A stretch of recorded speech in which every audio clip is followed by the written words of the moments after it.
So I wanted to make a quick video for anyone who's been waiting for videos come out, and I haven't been able to put anything out since beginning of last winter, when I did this project, the fastest log building method. I'll put a link on the screen.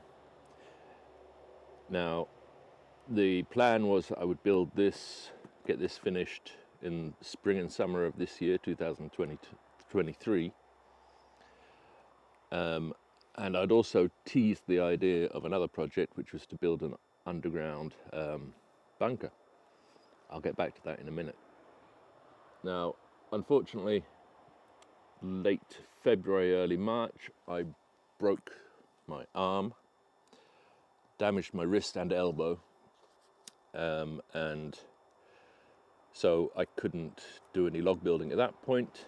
As that healed, I developed a carpal tunnel,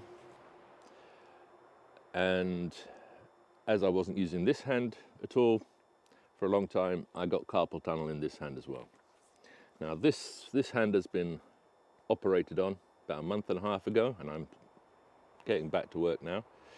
Still got the carpal tunnel in this hand, and this elbow is still not working properly. So that's why I haven't been doing anything. But as I said, I'm now getting back into things. I'm not working at full speed. I've rigged up these lines so I can use winches to minimize the lifting and stuff. So I'm going to now be moving forward with this project slowly. Luckily, with the magic of YouTube, I'll be able to speed everything up for you. So just letting you know that is coming. Now the bunker project, I think it's time to explain that. I found a big hole in the ground. I'll show you. So this hole in the ground is a disused AIV pit, which was used to produce and store animal feed, so that the livestock would have a more nutritionally dense source of food, even right through the winter months here in Finland. But as you can see from the tree growing in the middle of it, this one has been out of use for many, many decades. And as soon as I saw it, I thought, bunker.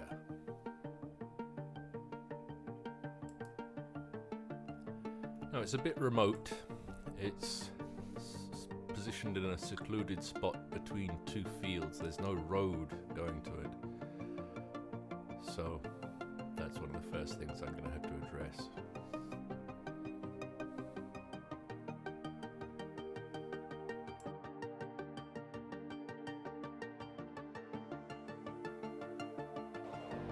So what I've done is I've monitored this place for the last over a year, just to see if at any point there was standing water in there, if I was going to have to address any problems with that.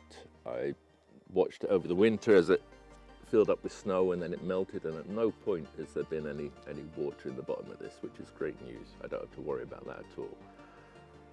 I've started that project. Basically at the moment I'm just clearing brush away to make it access a bit easier so I can get materials in, and I can also get stuff in on a tractor before the crops are sown on the fields next to it and after they're harvested. So we're coming to the end of summer now. There's going to be a harvest soon, and I'll be able to get some more materials out there, and I'm going to be getting going with that, and we'll show you all that. Okay, now I have got a little bonus project I'm going to show you. This is what I did in the spring, and this was as my wrist, the broken wrist, was pretty much healed, and I was waiting for the carpal tunnel surgery, but I was actually able to get something done, the new chicken house, and I will show you that. And just letting everyone know that there are projects coming. Especially I wanted to say to the Patreon members, thanks for your support. and continuing support, even though I haven't been posting videos. There is stuff on its way. Okay, here's that little project I did in the spring.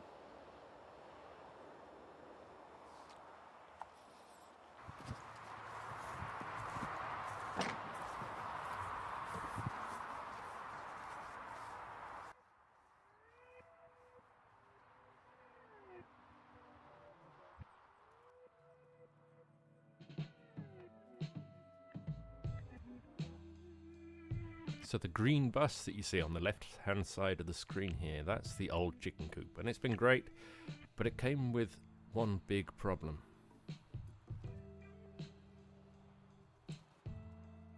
The insulation in the walls of the bus were a perfect nesting place for rats. What was worse is that as they expanded their nests, then to move from section to section in the walls of the bus, they chewed through the supports in the walls. So I've battled against the rats for years and battled to keep fixing the bus as it's been falling apart. But now the time has come for a whole new chicken coop.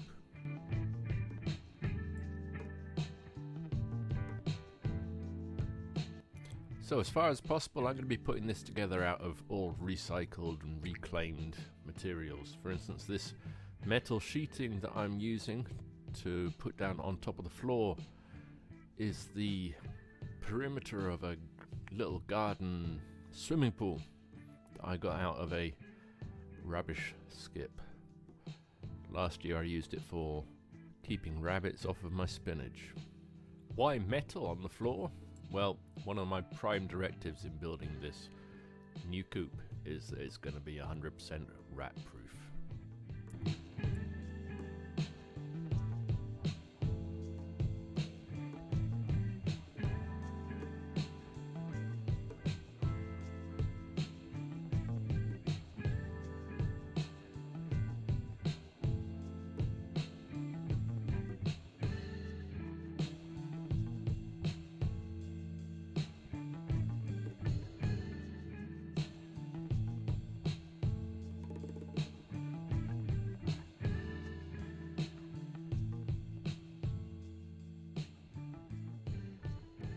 All the insulation that you'll see me stuffing into the walls are offcuts and little pieces that have been left over from other jobs. And the panels that I'm starting to put on there are old reclaimed fencing panels.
Every stage I've got layers of wire mesh going in to keep those rats out.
Polystyrene wouldn't have been my first choice of insulation to use for the roof, but it's what I had laying around. It's been around for several years, waiting for an opportunity to use it. And you're going to see me putting some roofing metal on the roof and actually on the walls. This is some roofing metal that I actually didn't get for free. I got it in return for a day's work.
Now, in the interest of having something instructional in this video, here's a lesson in what not to do when you've just had the cast removed from a broken arm.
So the date was 27th of May, time to introduce the chickens to their new home.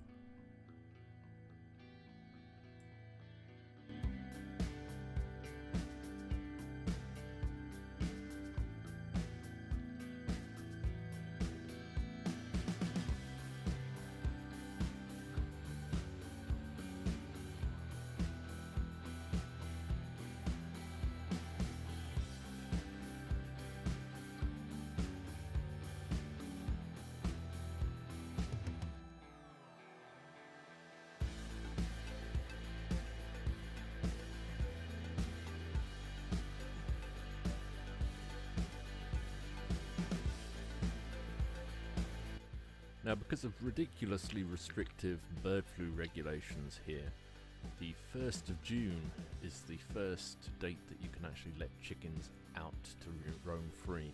So the chickens had a few days to acclimatise and settle into their new home before it's time to open the door.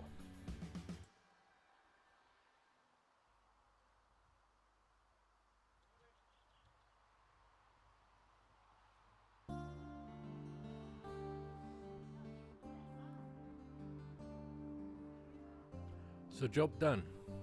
Thanks for watching, and as I said before, more projects coming.